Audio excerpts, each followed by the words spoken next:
Hello, everyone, and welcome to the SANS Threat Analysis Rundown. Happy October 31st. Happy Halloween to those of you who celebrate. My name is Katie Nichols, and I'm a certified SANS instructor for Forensics 578 Cyber Threat Intelligence. Very excited to be here with you on this very spooky Thursday in fall to talk about MITRE ATT&CK. So, as you know, if you've joined the stream before, different topics every month, and some of you might know I used to be on the MITRE ATT&CK team. It's been almost 5 years since I've been at Red Canary, but still maintain close ties with that team. As we all know, MITRE ATT&CK, knowledge base of adversary behaviors that is widely used across the community.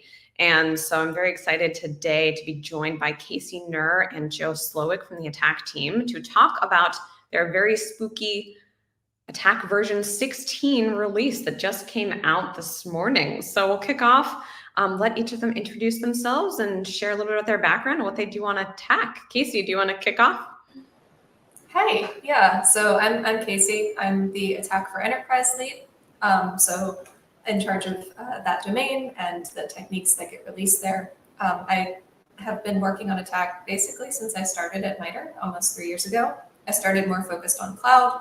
My purview has expanded a bit since, but yeah, I really love this work and I really love the community. I also have a background in pen testing and web development and kind of the international relations aspects of cybersecurity as well. So, yeah. Excellent. I love the international relations nerds. Speaking of nerds, Joe, do you want to tell folks a bit about your background? Speaking of nerds, what? Hi, I'm Joe Slowik. I currently am leading the cyber threat intelligence as well as the industrial control system portions of the MITRE ATT&CK framework, in addition to other work that I've done at MITRE. I've done other things in the security space, been bouncing around for a while now at this point, as Katie well knows. And yeah, just really happy to be here and to talk MITRE ATT&CK today. Excellent. Well, I brought up the ATT&CK website. I think everyone hopefully knows it, but just in case, we'll drop it into chat, attack.mitre.org. This is the place to be, and you'll see the bar up here. ATT&CK version 16 has been released. It is amazing that there have been 16 different versions of this. And just to kind of orient everyone, right, when Casey said she's the lead for ATT&CK for Enterprise, right, that's kind of like the main matrix that most people are familiar with, covering like classic Windows techniques, etc. There are many other matrices, right, ICS, which Joe also is the lead of.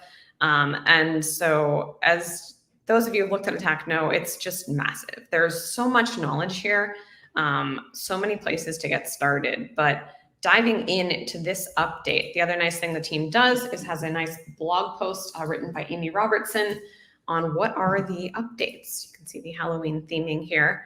So version 16. I guess, Casey, starting from your perspective, what are the key updates from your perspective, especially on the enterprise side? What's new? What should people know about this release? Yeah, so I guess one of the main changes we've been talking about for a little while is shaking up the cloud platforms a little bit. So before there were 5 cloud platforms: infrastructure as a service, software as a service, Azure AD, Google Workspace, and Office 365. And we sort of consolidated those into 4. So we've kept infrastructure as a service and software as a service as is. For Azure AD, we have sort of broadened that into the concept of identity provider. A lot of the reasoning behind that is, first of all, we had to change the name anyway because Azure AD is outdated. It's now MITRE ID. But also, it's not the only identity as a service platform or identity provider out there. There's quite a lot more, like Okta, Jump Cloud, Ping Identity, and all of these are being targeted. All of these are great routes into an organization. And so we wanted to think not just a single product or a single vendor, but broadly what makes these services similar and how are they being targeted. And similarly with Google Workspace and Office 365, we sort of combined them into the concept of Office Suite. The reason for that is because a lot of the techniques were essentially the same for both. At a high level, they're very similar. They have a lot of the same functionality. And we wanted to, again, focus on the similarities, but bring back the specificity in descriptions and mitigations and detections and procedures. For the defensive team, Lex and her team has been adding a ton of analytics actually, and there are several that are focused on like Office 365 environments and Azure AD. So again, like still trying to keep specificity where it really counts, but trying to think about similarities at a high level. So those are kind of the big structural changes, and then there's a few techniques that we've added as well. Obviously, I don't know if you want me to go into those now or also kind of move to Joe for a bit. Yeah, let's dive in. Like, so Office Suite, it's interesting. Something that people probably don't realize being outside of the team is like how hard it is to categorize these, to decide like what should the breakdown be. That makes total sense to me. Like not just Azure rename, but Azure isn't similar to SaaS and IaaS, right? It's identity as a service. So breaking that out as a category, the consistency. So that makes a lot of sense. I'm curious if there are any like techniques in Office Suite or identity provider that you think would be good to look at to like show some good analytics. I was going to choose one at random. I'm curious. Impersonation. This seems like a good one. That one's, yeah, that's a pretty funky one. That's kind of focusing on, yeah, like impersonating like a trusted person or a trusted organization and trying to kind of like leveraging for maybe business email compromise or fraud. So that's kind of the email aspect is where a lot of Office Suite and SaaS comes in, as well as like chat and voice. So yeah, that's nice. Yeah, that's one that's being, I think, increasingly leveraged. Yeah, and that's part of the reason I clicked on it, right? A lot of adversaries using this. For those who aren't familiar, right, you can see over here, so our technique is impersonation.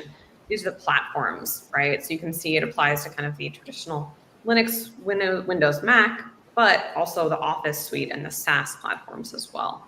So kind of a cool one, lots of examples here. I was gonna mention Scattered Spider. So Joe, I'm curious, like from your perspective, CTI lead, like, are there particular things in this update you're excited about? I'm excited to see any Scattered Spider techniques in here because they are a group that really sucks. But what's from your perspective is exciting this release? Well, it's always interesting because tech has a twice a year update schedule, and as you know, Katie, CTI moves fast. So every time we have an opportunity to update the CTI objects within a tech, that is an excellent opportunity to try to keep pace with what's going on in the wider environment, but also to update our understanding of what's going on or how things have evolved over time as well. So for example, one element that came up, if you look under CTI groups, is Emberbear, which most folks will probably be a little bit more familiar with them as Cadet Blizzard, but the initial name was Emberbear when they were committed to attack. So they've been in an attack CTI object for a bit. So you can see they were originally created in June of 2022, but there was significant information that was released over the last 6 months, specifically relating this entity to a specific Russian entity, unit, whatever you want to call it. But also in digging through the information, we were also able to understand that, hey, we got some of this wrong originally in how this was initially put into attack, given some, maybe less than accurate or not quite refined data at the time that it was originally present. So this was an opportunity to not just add further information about Emberbear Cadet Blizzard, but to break out Saint Bear, a linked group based upon a software similarity, into a new record in attack to capture that while there is some slight overlap in the use of SaintBot as a tool, that Saint Bear represents its own very distinct and very much separate entity from Emberbear. So this might seem like very tic-tac, very, detail-oriented sort of work, which it is, but also because I like to think of attack as being, from the CTI perspective, as the definitive resource as far as like if you're trying to get baseline understanding on what something is, check the attack listing first for both a brief description as well as links to other references that describe that entity. And this is one of those cases that, thanks to the work of not just the attack team, but also our awesome community contributors that let us know when they see things that might be a little off or similar, that we can start changing how these things look and become more accurate and more refined over time, which I think is pretty cool. Nice. It's, I don't know that we have enough time to dive into the naming thing. Joe and I like to rant about that, but I will say that I think the attack team does a really good job trying to make some order of the chaos of names. One of the things to point out for folks who aren't familiar, the referencing, I feel, right, for any CTI analyst, like, we need to cite our references. And so, bam, there it is. If you're like, what is the source for this GRU unit? It's that CISA report. It's linked right there. And honestly, if you are like newer to cybersecurity, just go read all these references in attack. And if you read like 10% of them, you're going to be a lot smarter. So references, and then, you know, full disclosure, I was part of this change a couple years ago, explaining the associated group names, right? As we know, like, this is a mess, and it's so hard to like figure out the overlaps between these names, but I like that it's all cited, right? Okay, what's the, you know, reference that says UNC 2589 is associated somehow, some kind of overlap with Ember Bear. It's right there for you to look at. So kudos to Joe, you and the team, because this is hard. So thank you for trying to bring some more clarity to the naming mess that we all have. We try.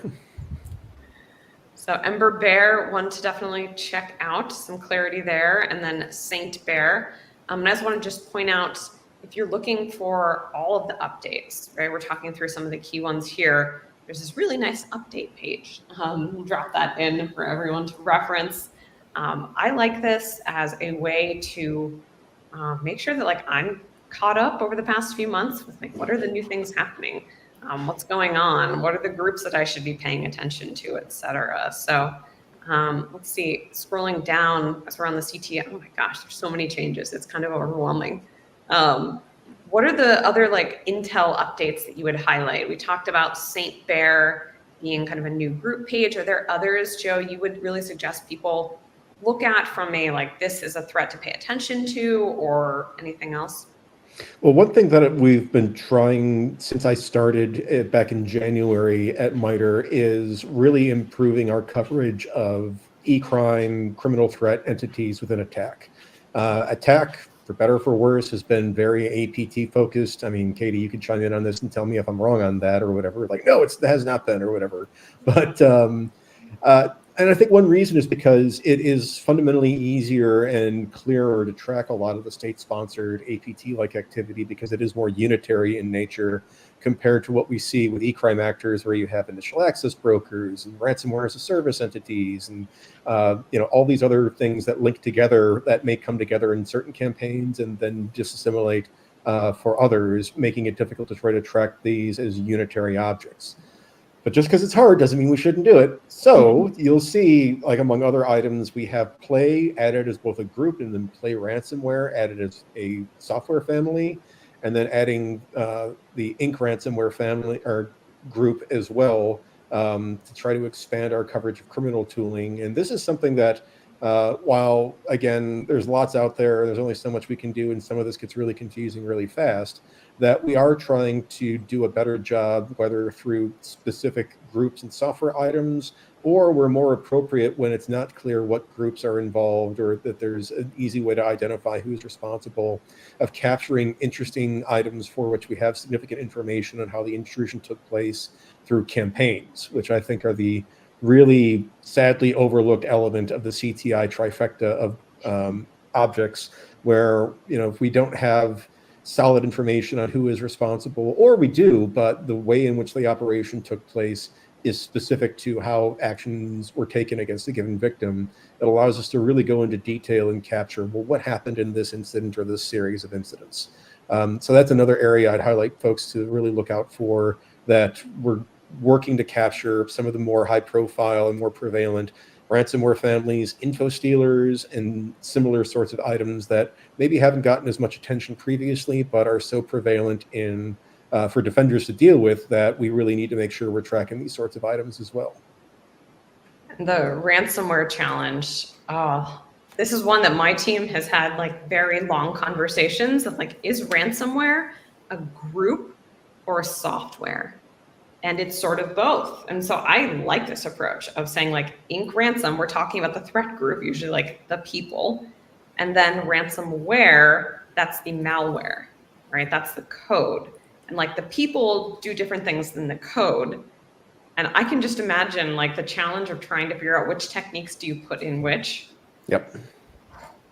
Yeah. Yeah, it gets complex, and there's been some learning as part of this on my own end as well, but really trying to make sure that when people go to the attack framework, that I want to come up with a adversary emulation plan based upon this ransomware group, or less interesting, honestly, because ransomware is ransomware. It all kind of does the same thing.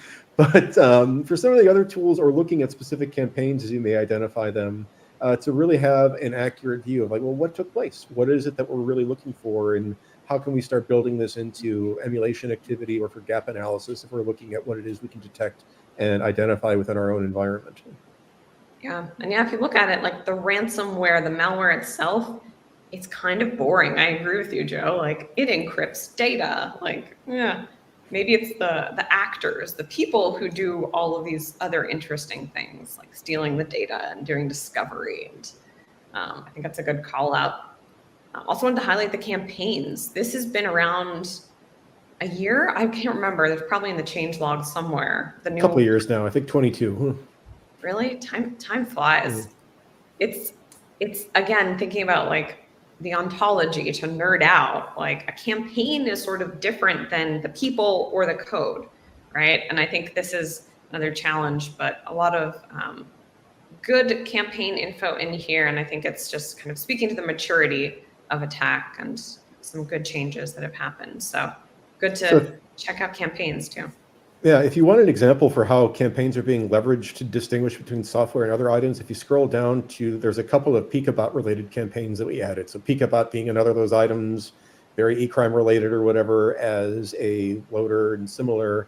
And this was a community contribution for, hey, we think Picabot should be represented in attack. Like, I agree 100%, but the how for how Picabot is distributed is different from how Picabot as a malware item operates. And so looking at the resources that our community contributor, Ina Danilovich, sent us, there were two distinct campaigns for its distribution and its operation that we were able to put into play. And there's not a whole lot of detail in these items, but just again, referencing that you have this software item that does a number of things, but that software gets distributed in a way that could be linked to any number of different groups, and trying to set up the ontology or using the ontology to capture those differences and to really get after the plug and play nature of how these items work out in the criminal landscape.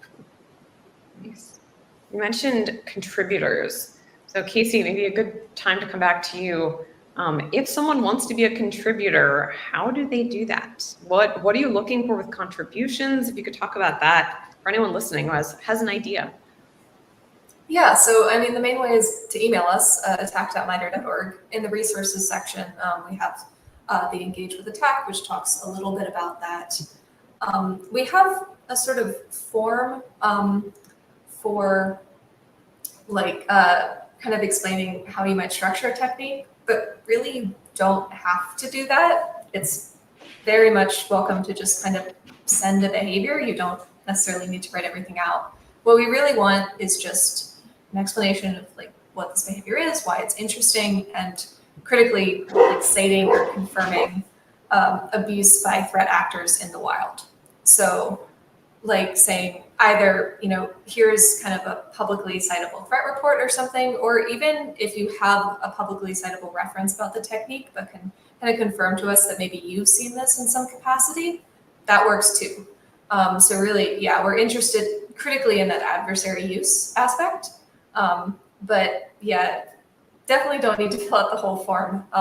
And we try our best to get back to you. So yeah, and also very much happy to work with folks as well. Kind of go back and forth a little bit. And not everything also needs to necessarily be a whole new technique. So feel free to suggest updates to techniques. Feel free to suggest mitigations, detections. Those are really useful in particular because those are things that you may be seeing or implementing. And you can see their effectiveness and share that with us, and we can share it with the community. So, even if it's not a brand new technique, that's also really useful. We also have a Slack. We have channels dedicated to specific platforms. So that's a good spot as well to maybe share some threat reports, ask questions, chat about things, especially if like, oh, you know, this is kind of a little bit weird, like where would this go? So yeah. Nice. And yeah, link to the Slack under the resources, and then engage with attack in case folks want to connect in that community. And yeah, examples of contributions. One thing, I'm curious if you can talk a little bit, Casey, about what goes on behind the scenes with a release like this. Like, I know because I used to be on the team, some of what happens, but even now it's so much more advanced. Like, when someone sends something to you, like, how does it go from an email, which is definitely the best way to reach you all? People always ask me, like, can I get Joe's personal cell phone number? And I say, no, just email the team, right? Like, that's the best way to reach the team. But what happens after that? And like, how does it go from an email or an idea to reality? Yeah, so I mean, most of our updates are really inspired by a contribution. So definitely, like, please keep sending them. They're wonderful and we really appreciate it. The first step is kind of taking it usually and just trying to really understand what this behavior is, trying to get just a really good idea, maybe reading vendor documentation, maybe reading kind of red team blog posts, but just kind of figuring out what's actually happening behind the scenes, and like how it might relate to other behaviors, or kind of making that broader connection. Identifying and reading threat reports is kind of the next step. So maybe we've received a couple, maybe we try to find some more. And then kind of conversations around scoping might happen. So is this in fact a brand new technique? Maybe it's a sub-technique of an existing technique. Maybe it's more on the level of a description update or a procedure. And this is where like multiple contributions can help, because sometimes two people might send something that actually combine really well or work well together. And maybe they're both kind of small and it's difficult to fit in one technique on their own, but together they can create something a little bit larger.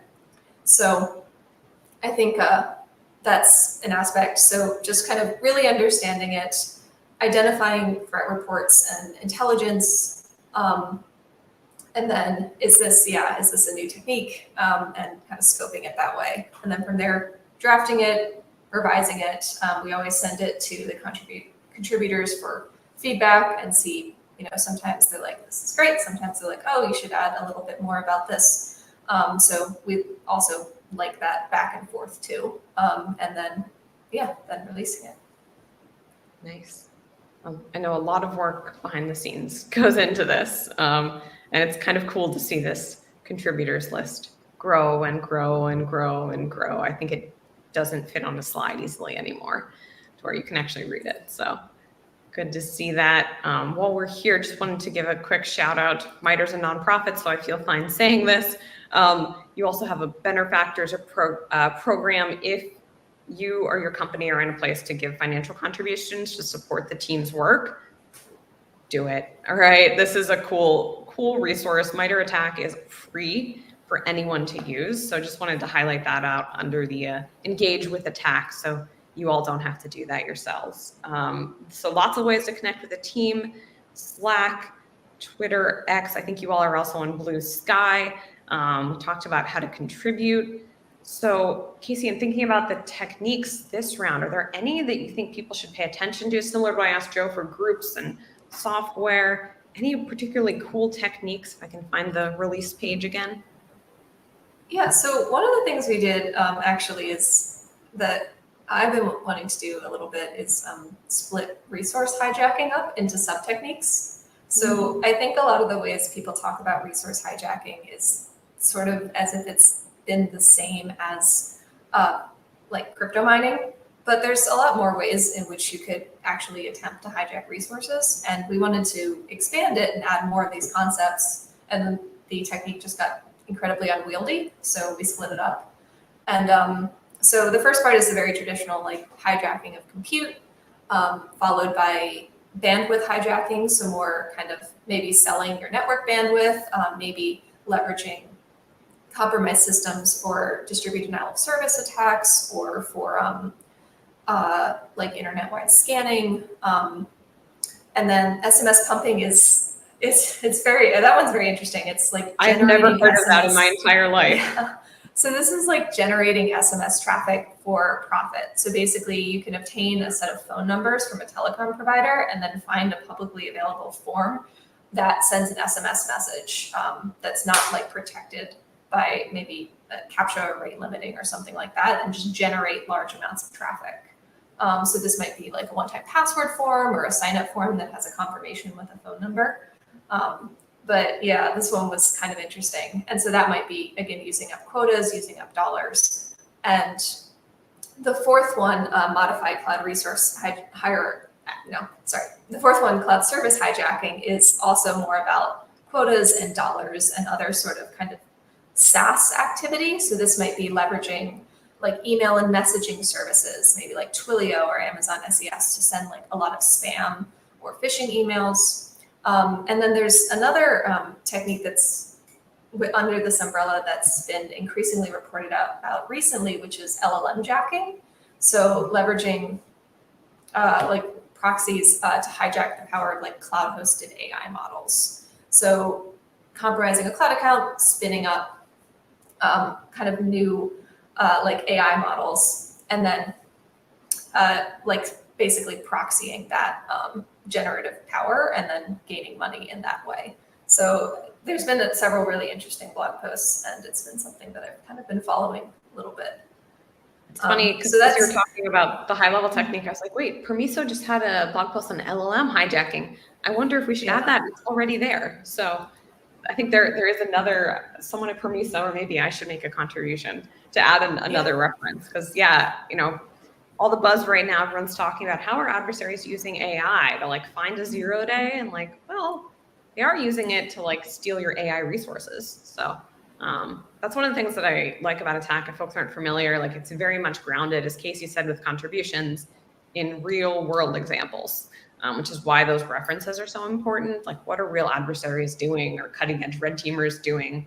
I think it helps ground it in reality, make it much more relevant. So that's helpful. And I learned something new with, what is it? SMS pumping. Today I learned. Yeah, that one, I don't know. I found that really interesting. And it does seem to be like, again, increasingly an issue. I think that's what's interesting about resource hijacking is, again, we think of kind of like mining cryptocurrency, but in reality, there's a lot of different ways that threat actors have turned to just kind of gaining money from people's resources. So yeah, absolutely. And there's so much in Attack, it's really easy to like gloss over. I want to highlight other sections: mitigations and detection. Casey, I think you mentioned that Lex and others, there's some updates on the detection side, analytics side. Anything you wanted to highlight there? Yeah, so there were a ton of new analytics added. A lot of these are in execution and credential access. So that was the big focus, is really improving some of those and kind of adding more details.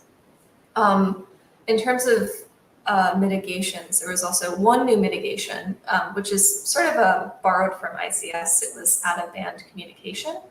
And that's kind of leveraging out-of-band communication channels, especially in case of a security incident. So like your network has been compromised, that also means your email has been compromised, and your Teams chat and your Slack channels. And so there have been a number of threat reports about adversaries monitoring those during an intrusion to figure out what's their incident response plan and things like that. So thinking about, okay, in an incident, like this is a mitigation that we could leverage to protect against certain types of collection or disruption of communication as well. So nice. And just to slow down, I'm kind of navigating quickly through the page, right? There's so many ways to navigate Attack. You can do like the tactics, adversary goals. You can do the overall matrices, enterprise, mobile, ICS. I went up to the defenses area, which is where you can look at what Casey's talking about with mitigations.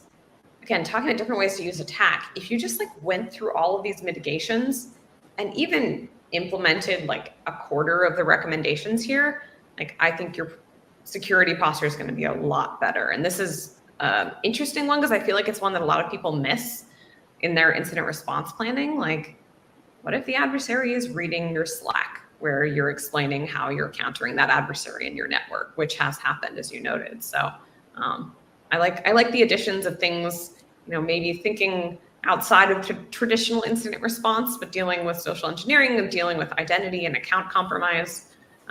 So just to highlight the mitigations, that's a good one. Nice. Joe, any mitigations or techniques or anything else in the update that you wanted to highlight? I know you're also on the ICS side. Anything from that? Unfortunately, not much on the ICS side this release. Just had, there's only so many resources that can go around and only so much time to do things. So ICS, not a whole lot other than some CTI related items. So for example, you'll see the wonderfully named FuxNet malware. Yes, it is called FUXNET, is referenced in the framework. This was a piece of software that impacted, industrial control systems in Russia. There was some reporting that it may have been linked to Ukrainian intelligence services, which is kind of interesting. So you don't see that very often. But also it was a genuinely, interesting bit of malware in terms of its impact on utility operations. So we were able to try to keep pace with, events that are taking place in the ICS space. But in terms of actual tactic updates or technique updates, not a whole lot going on there right now, although I would tell folks to pay attention for our next release, where we're hoping to make a bit of progress in digging a bit further into both ICS techniques as well as assets, another area under the defenses category of identifying what specific devices are in play for given techniques or for where different mitigations can be applied. And similar items. So as always, more to come, because the attack framework is never finished. It is always continuously evolving. Interesting. I actually admit I was not aware of assets. Assets are just for ICS right now, right? Hold that thought. Casey and I are talking about this right now, because the idea of assets certainly bridges not just the ICS environment, but enterprise as well. And so thinking of interesting ideas like, could we have sub-assets, and can we have assets under multiple categories, and all sorts of other exciting things. It's very early days, no promises, but like anything else within the attack framework, there's a number of different directions we can take things to add greater fidelity, greater level of detail to how these items are being used. Nice. So watch this space in about 6 months.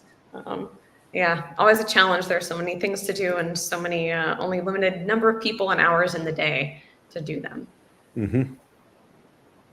Let's see, going back to the blog post, which is really helpful to kind of hit the key points. So talked about cloud realignment, behavior balancing act. Casey, do you want to talk a little bit about what does the perfect balance mean? What is this formula? Yeah, so I think that's obviously keeping up with new behaviors, but also trying to keep track of kind of some older ones or some well-known ones that just haven't been added before. So a couple of these, adversary in the middle, evil twin is a fun one. So that's kind of creating a malicious fake Wi-Fi network to trick users into connecting to that.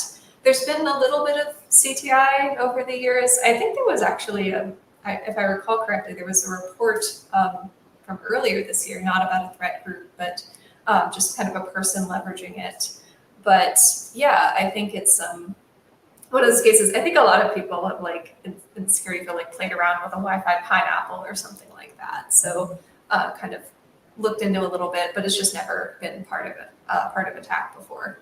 Kind of similarly, one that's I think a little bit further down in that list is UDEV. So that's something that's been kind of known about by Linux red teamers for quite a while, but there just hasn't been a lot of reporting about it being actually leveraged.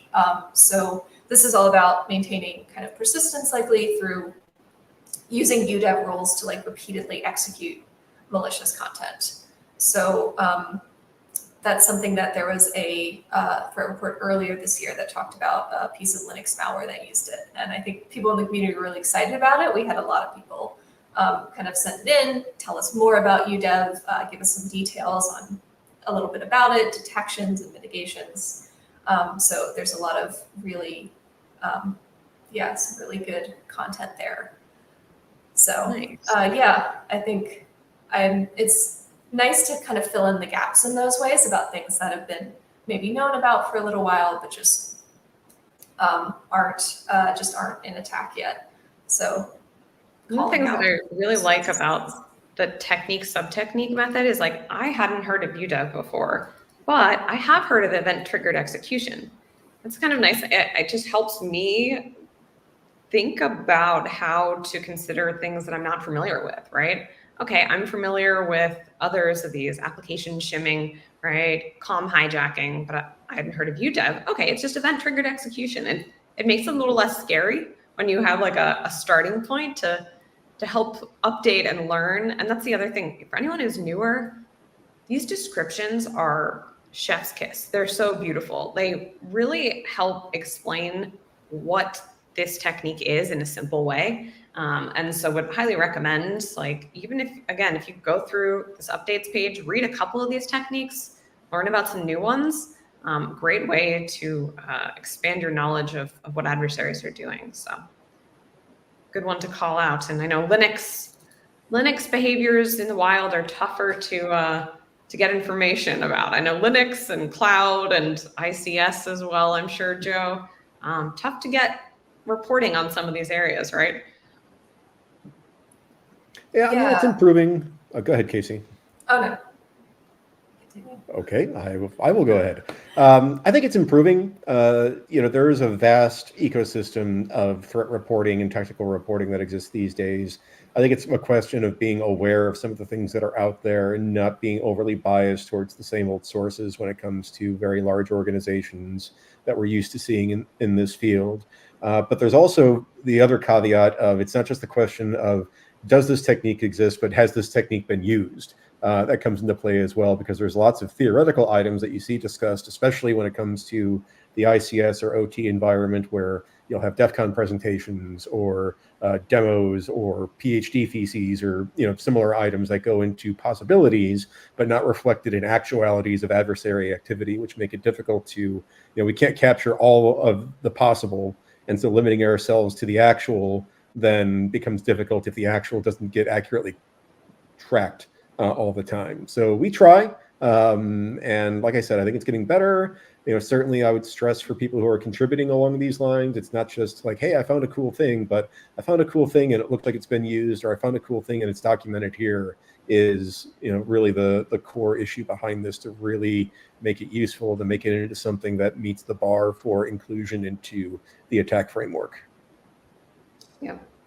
And I'll say, if the team, right, doesn't accept your technique, don't be sad. It's happened to all of us. And again, it's so challenging to, make these calls, because already MITRE ATT&CK is huge. You don't want to make it huger if it's unnecessary, or like, can you collapse it into an existing technique? I know that's something that often you'll make that call. So it's not an easy task that you all have. Let's see, I'm scrolling down. Other highlights, I want to make sure to talk about the analytics. Casey, you talked about mitigations. This is something that folks might not be as aware of. Can you talk a little bit about the analytics side? What is that work, and how could people use that maybe?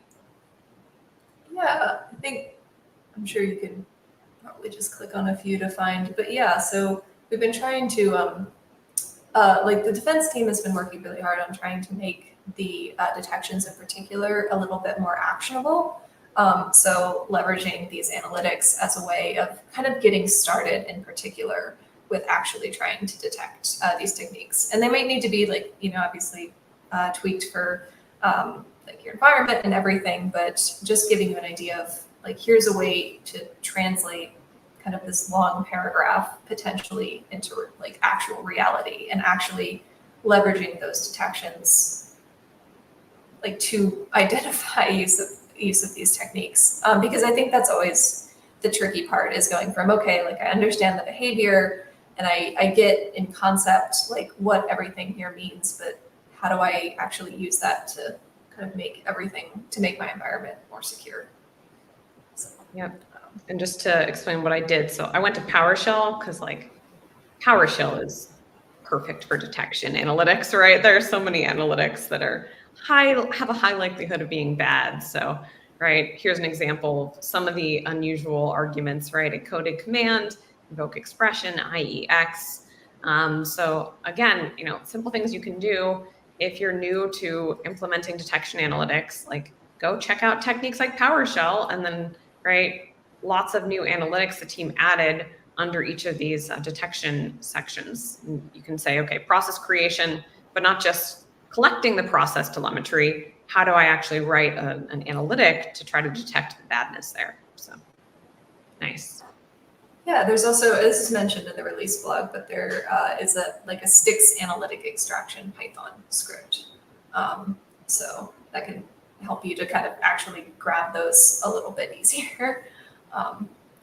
So. Nice. Yeah, I think it's important to call out a little bit of the infrastructure. Shout out to Jared Ondrechek on the team who does so much of this work. It's for people who aren't comfortable with scripts and command line, right? You can interact with the UI and the website.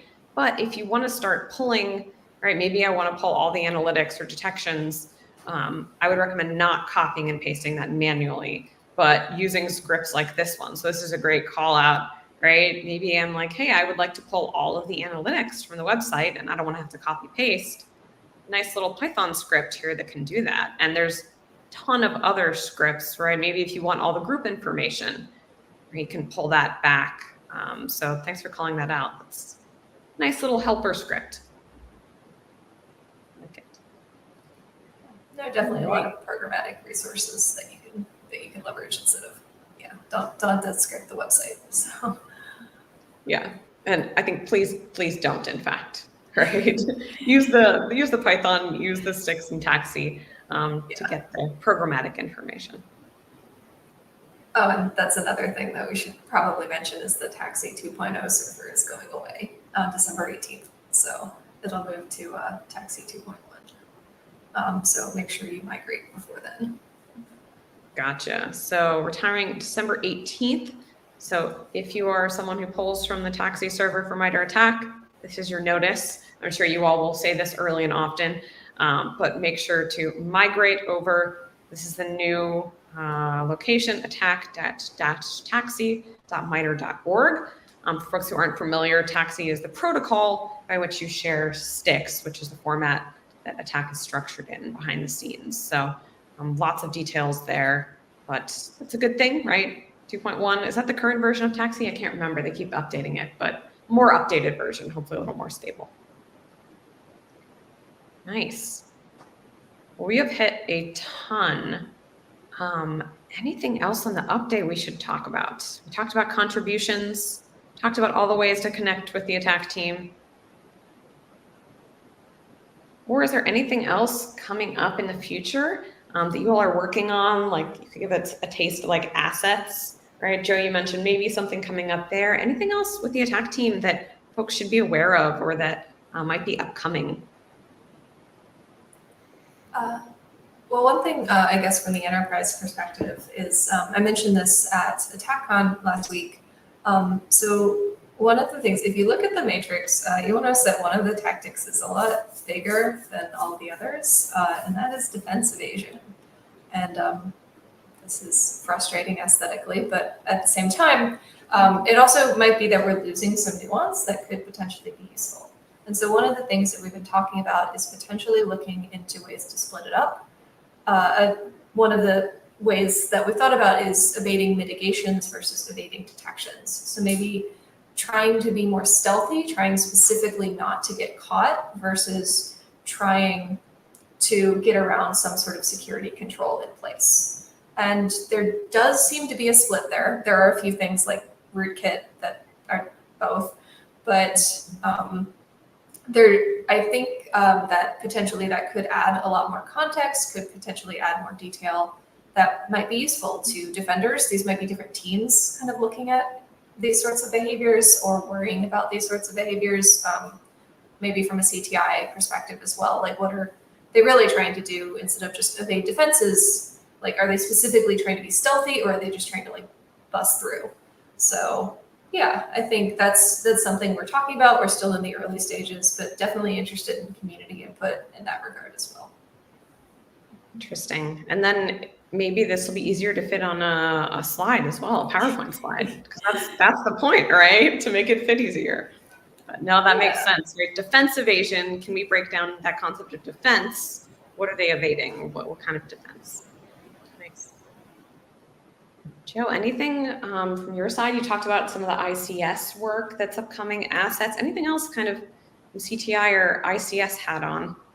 Well, going to something you mentioned earlier, it's a possibility that we might poke the group naming bear in the coming year. We'll see, depending upon who has stomach for it and who's willing to play nice in the room when it comes to this. But rationalizing ways of referring to threat actors and potentially even getting into things like relationships between these items that are spelled out more appropriately.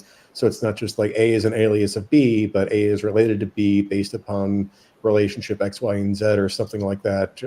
So trying to figure out ways to be more thorough with how we do this. No promises yet, but it's definitely a topic of discussion. And, we'll see if we get to it in 2025. When we talk about hard problems, that is a hard problem. I think even what is there right now is more than I've seen anywhere else as a resource. So yeah, if you can crack that nut, Joe, I owe you a beer. I'll be very, very impressed. It's a challenge, but hopefully the community can kind of rally around that. So I assume if folks have ideas or they want to help out with the group untangling, they can just reach out, attack@mitre.org. Yep, and we will see what we can do from there. Awesome. So much going on. We've talked about so much. Any last thoughts, Casey or Joe? Anything you want folks to know about Attack, this release, or anything else? I think just generally, like, we really love the community. We really appreciate all of the contributions you send, everything that you do for us. And yeah, we want to engage with you. We want to make something that is useful to you as well. So we love your feedback, positive and critical. So. Excellent. Yeah, and Attack is a weird object. It's like building a ship while it's at sea, essentially. It is always in motion and always under construction. So if it's not there right now, it might be in the future. And maybe we didn't even know something needed to be there. And so again, going to Casey's point, contributions and feedback are always not just desired, but necessary to make the make big rocket go. Make the big rocket go. Absolutely. Well, excellent.